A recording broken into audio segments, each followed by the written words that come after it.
அதுதான் ட்ரையாங்கிள் கட்டாயிருச்சுன்னு இருந்தான். இன்னைக்கு ஏதோ வந்து ஆரோ கிட்ட பேசிட்டு இருந்தான். I don't know why is so confusing. I'm telling you, நீ எலிமினேட் ஆகி வெளியில் போனால் இது வேறு மாதிரி ஆகிடும்.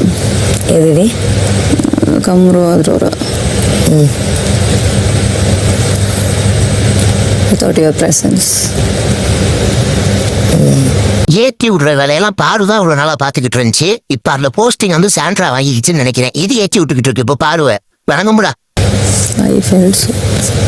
ஆனா எனக்கு என்னன்னா, இந்த விஷயத்தை வச்சே ஒரு பிள்ளை இவ்வளவு தூரம் வந்து அதுதான் என்னால ஏத்துக்கவே முடியல. சீரியஸா இன்னொன்னு சொல்லட்டா, கமருதீன் நிக்கிறதும் அதனாலதான். கமருதீன் இருக்கிறதும் அதனாலதான். எனக்கும் அது புரியுது. ஏன்னா எப்பவோ போயிருப்பான் பண்ற வேலைக்கு, எப்பவோ இல்லை போயிருப்பான். அதான் அதாவது சாண்ட்ரா என்ன சொல்றாருன்னா, கமருதீனும் ஆரூராவும் இவ்வளவு நாள் உள்ள இருக்கிறதே இந்த ட்ரையாங்கிள் காதல்னாலதானா. சரி, அவங்களாச்சும் இதனால நீ உள்ள இருக்காங்க இவ்வளவு நாளா, நீ எதுக்குமா இருக்க? அதுவே எங்களுக்கு இன்ன வரைக்கும் புரியலையம்மா. என்ன எளவுக்குமா நீ இருக்க? இது நான் அவன்கிட்ட சொல்லிட்டேன், நான் மட்டும் முதல்ல வெளியில போய் நீ இங்க இருந்தேன்னு வச்சுக்கோயேன், என்னால அதை ஏத்துக்கவே முடியாதுடா அப்படின்னு சொல்லிட்டு தான் வந்திருக்கேன் அவன்கிட்ட. அந்த அளவுக்கு முடியலன்னா ஒன்னும் பிரச்சனை இல்லை. பால்டாயில் வாங்கி குடிச்சிட்டு பேசாம படுத்துக்க. எல்லா தன்னால பாத்துக்கணும் வேலையை. நீ வாயடிக்கிறதுல நிக்கிற. ஆமா, அவன் பண்றது எனக்கும் புரியுதுடி. ஆனா அவன்கிட்ட நான் ஆரம்பத்துல இருந்தே சொல்லிட்டு இருக்கிறேன், என் இமோஷன்ஸை வச்சு மட்டும் விளையாடாத, வாங்கிருவேன் நீனு அப்படின்லாம் சொல்லிட்டேன் நான்.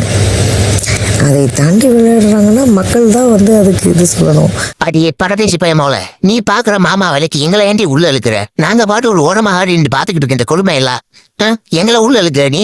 விளக்கமாறு பிஞ்சு போயிடும் மிஞ்சி. நான் இங்கிருந்து போகும்போதே ஆதிரா, கனி, அரோரா எல்லாரும் சேர்ந்து இப்படி பேசிட்டு இருக்கிறது எனக்கு விழுது காதுல. என்னை பத்தி தான் பேசுறேன்றது எனக்கு தெரியுது. வெந்தர் இப்படி சொல்றாங்க, அடைச்சி இவங்க கிட்ட எல்லாம் யாராவது பேசுவாங்களா அப்படின்னு பேசும்போது ஐ ஃபீல் சோ பேட். ஏண்டி நீ வாயை தொடர்ந்தா விஷமா கக்கிக்கிட்டு இருக்க? அவங்க சொன்ன சீ உனக்கு ஒரு நாள் பொறுத்துக்க முடியலையா? அப்போ ஏன் அப்படி பண்றாங்க? ஒரே விஷயம் சொல்றேன், உங்களுக்கு சீ ஒரு பெரிய விஷயமா தோணுதுல்ல? பெரிய விஷயம் உங்களுக்கு அப்படி என் குழந்தைங்க பாத்துட்டு இருக்காங்க, ஓகேவா? என் குழந்தைங்க மாதிரி அவ்வளவு பேர் பாத்துட்டு இருக்காங்க. ஒரு ஷோல வந்து ஒருத்தவங்களை பார்த்து சீ அப்படின்னு சொல்றது இட்ஸ் பேட். இது என்னடா கொடுமை? வந்த நாள்ல இருந்து இப்ப வரைக்கும் குழந்தைங்கன்னு உச்சி உருட்டிக்கிட்டு இருக்கா. ஆனா சாண்ட்ரா உன் நல்ல நேரம், உன் 2 குழந்தைங்களும் விவரம் தெரியாத பிள்ளைகளா இருக்குது. கொஞ்சம் விவரம் தெரிஞ்ச பிள்ளைகளா இருந்துச்சு, நீ பண்ற வேலைக்கும் பேசுற பேச்சுக்கும் செருப்ப கட்டி அடிச்சிருக்குங்க ரெண்டும். நீங்களும் அவங்களும் பேசிக்க ஐ கான்டாக்ட் நான் கொடுக்காதது இதனாலதான். அதான் இப்போ உங்களுக்கு தெரியுதா? இது எங்களுக்கு புரியலல்ல. உங்களுக்கு புரியுது. இப்போ நான் வந்து சாண்ட்ரா கூட உட்காந்து நான் பேசுறதுனால எனக்கு ஒரு விஷயம் புரியுது. அது மாதிரி நீங்க பயப்படுறீங்கன்னு சொல்றீங்க, அப்படி சொல்லாதீங்க. பிகாஸ் நான் எல்லார்கிட்டயும் நல்லா தான் பேசிட்டு இருக்கேன். திவ்யா விஷயம் வந்து பிரஜன் போன அன்னைக்கு என்ன ஆயிடுச்சுன்னா, அங்க வந்து நான் உட்கார்ந்துட்டு இருக்கேன். என்னை விட பிரஜன் கிட்ட பயங்கர க்ளோஸா இருந்தவங்க அவங்க. பிரஜன் போகக்கூடாதுன்னு எனக்கு மைண்டில் என்னால் அக்செப்ட் பண்ண முடியல. நான் அங்கே உட்காந்து அழுதுட்டு இருக்கேன். அவங்க வந்து அவங்க பெட்டி எடுக்கிறாங்க. கபோர்டு இப்படி ஓப்பன் பண்ணாங்க. நாங்கள் 2 பேரும் ஷேர் பண்ணுற கபோர்டு. அப்படியே கபோர்டு ஓப்பன் பண்ணிட்டு, சாண்ட்ரா உன்னோட ட்ரெஸ் எல்லாம் எடுத்துட, நான் என்னோட ட்ரெஸ் வைக்கணும் அப்படின்னு சொன்னாங்க என்கிட்ட. ஒருத்தங்க ஒரு ஃபீல்டில் இருக்காங்க, அவங்களுக்கு அந்த பெட்டு வேணும், கபோர்டு வேணும். ஒரு ஃபீல் கூட இல்லாமல் எனக்கு கபோர்டு வேணும், ட்ரெஸ் எடுங்க, இப்போவே எடுங்க அப்படின்னு சொன்னால் எப்படி இருக்கும் விக்ரம்? அடங்கப்பா, அட பாவிகளா, இந்த வீட்டுக்குள்ள இவ்வளவு கேமரா மைக்கெல்லாம் இருக்கும் போதே நம்ம இந்த புழுகு புழுகுதே. இதெல்லாம் எதுவுமே இல்லைன்னா இது என்னென்ன பண்ணி இருக்கணும் நினைச்சு பார்த்தாலே கதி கலங்குதே. சரி, ஒன்னே சொல்லிட்டு இந்த இடத்துல திவ்யா உங்களை பத்தி இருக்குல்ல, உங்களை பத்தி நான் இப்ப திவ்யா ஓரளவு க்ளோஸ் ஆயிருக்கேன். அம்மா சத்தியமா திவ்யா உங்களை பத்தி நான் வந்து எங்கேயுமே நான் அதை அட்ரஸ் பண்ணவே இல்லை. அவங்க என்னை பத்தி தப்பா பேசியிருக்கேன், அது அவங்க வைக்கிற பாயிண்ட். அன்னைக்கு அந்த பால் விஷயத்துல அவங்க அங்க அட்டம் புட்டிச்சு உட்காரும் போது நான் கூட போய் உட்காந்துட்டேன். நிஜமா இவங்களுக்கு தலைவலின்னு நினைச்சிட்டு நான் உட்காந்துட்டேன். பட் இங்க வந்து அவங்க டேப்லெட் போடல. அவங்க டேப்லெட் போட தலை எனக்கு விட்டிக்குது, நான் சாக போகிறேன் அப்படின்னு எல்லாம் சொல்லிட்டு இங்கே வந்து அவங்க டேப்லெட் போடாமல் படுத்துட்டாங்க. இது எனக்கு தெரியும். பட் என்னோட ஃப்ரெண்டை நான் விட்டு கொடுக்கக்கூடாது. என்னது ஃப்ரெண்டை விட்டு கொடுக்க கூடாதா? அது என்னமோ சரிதான். ஆனா அதை உவாயால சொல்ற பாத்தியா? அந்த கொடுமை நினைச்சாதான் எங்களால தாங்க முடியல. நீ எல்லாம் பேசுற பேச்சா இது? ஜெயிலுக்குள்ளே போயிட்டு நான் அவங்ககிட்ட கேட்டேன், நீ ஏன் ஜெயிலுக்கு வரல, உனக்கு தலைவலின்னு சொல்கிற, அப்போ சரி நீ டீ குடிச்சிட்டே வந்திருக்கலாமே அப்படின்னு கேட்கும்போது, அதெல்லாம் ஒன்றும் இல்லை, கனி போகலல்ல ஜெயிலுக்கு, அதனால் நானும் போகல அப்படின்னு அவங்க என்கிட்ட சொன்னாங்க. ஓ அதுதானா அப்படின்னு நானும் உட்காந்துட்ருக்கேன். சேது அண்ணா நிக்கி வச்சு கேட்குறாரு, ஏன் போகல, ரீசன் சொல்லுங்கள், ரீசன் நீங்கள் சொல்கிற வரைக்கும் பிரேக் அப்படின்னு சொல்லிட்டு அவர் போயிட்டாரு. நான் வந்து அவள் கையை பிடிச்சிட்டு, உனக்கு தெரியும்ல ரீசன் என்ன, எனக்கு கனி போகாதனால தானே நீ ஜெயிலுக்கு போகல, சொல்ல வேண்டியது தானே திவ்யா அப்படின்னா, இப்படி பிடிச்சாங்க என் கையை. அப்படின்னு சொல்கிறாங்க என்கிட்ட. நானும் சொல்லலை அதை, ஓகேவா, இட்ஸ் அ கேம். இப்போ என்னையும் பிரஜனையும் அந்த கேமுக்காக யூஸ் பண்ணியிருக்காங்க அவங்க, எனக்கு தெரியுது அது. இதுக்கு மேலே ஒருத்தவங்க கிட்ட நான் எப்படி போய் க்ளோஸாக இருக்க முடியும் விக்ரம்? எம்மா தாயே, நீ என்ன கருமத்தை வேணா பண்ணு, மூஞ்ச முட்டை இப்படி வைக்காத, வாந்தி வருது, பேசாம மூடிட்டு ஏதாச்சும் கதையை சொல்லிட்டு போ. எனக்கு தெரியுது, எனக்கு பச்சையாக தெரியுது. பட் இப்போ நீங்கள் சொல்கிற இன்ஃபர்மேஷனில் நானும் ஒரு வகையில் இன்வால்வ் தானே, அன்னைக்கு ஃபுல்லாக நானும் இருந்திருக்கேன். ஆமாம்.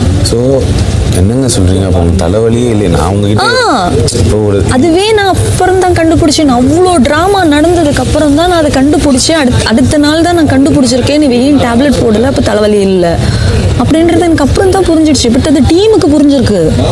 ஆமாம், ஆப்வியஸ்லி பார்த்துட்டு இருந்திருப்பேன். டீமுக்கு புரிஞ்சிருக்கு, டீம் என்ன புரிய வைக்க ட்ரை பண்றாங்க. அதுக்கப்புறம் நான் யோசிக்கணும் தானே எனக்கு தெரியுது.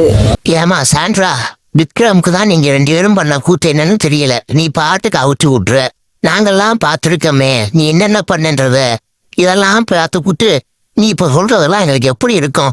கொஞ்சமாச்சு மனசாட்சியோட பேரு தாயி. வாய் இருக்குன்றதாட்டி இஷ்டத்துக்கு அவுத்து விடாத தாயி.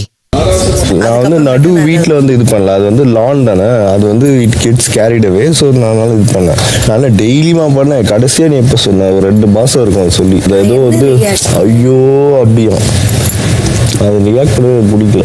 நான் அந்த அளவுக்கு எக்ஸ்ட்ரீமெல்லாம் ஐயோ அப்படின்லாம் பண்ணல. ஒரு ரியாக்ஷன் கூட நான் கொடுக்கக்கூடாதுன்னா எனக்கு தெரியலடா உங்ககிட்ட என்ன பேசணும், அந்த அளவுக்கு ரியாக்ஷன் கொடுக்கணும்னு அவசியம் இல்லை. டெக்னிக் ஃபார் கிராண்டட், ஓகே, அவ்வளோலாம் என்கிட்ட நீ Why should I take you for granted? அந்த அளவுக்குலாம் நான் தனியாகவே இருந்துருந்தேன். ஐயோ, இந்த கரும முடிச்ச காதல்களை இன்னும் முடியலையா? நீ தனியா இருந்து குடுங்கு குடிங்கிருவ. இப்ப அடுத்த சீனே போய பாரோ அப்படின்னு நக்கிட்டு போயிருவ. இது ஒரு பொழப்பு மசல் உனக்கு. இது ஒரு விஷயம் கிடையாது. இது ஒரு விஷயம் கிடையாது, நானும் சொல்றேன். அவ்வளோ ரியாக்ட் பண்ணா அவ்வளோ ரியாக்டே பண்ணல. சரிடான்னு சொன்னாலும் பரவாயில்ல, அதுக்கும் வந்துட்டு இப்படின்றது. ஓ, அந்த அளவுக்கு கூட நான் உனக்கு சொல்லக்கூடாதா எதுவுமே? அப்போ உன்கிட்ட எதுவுமே சொல்லக்கூடாதா?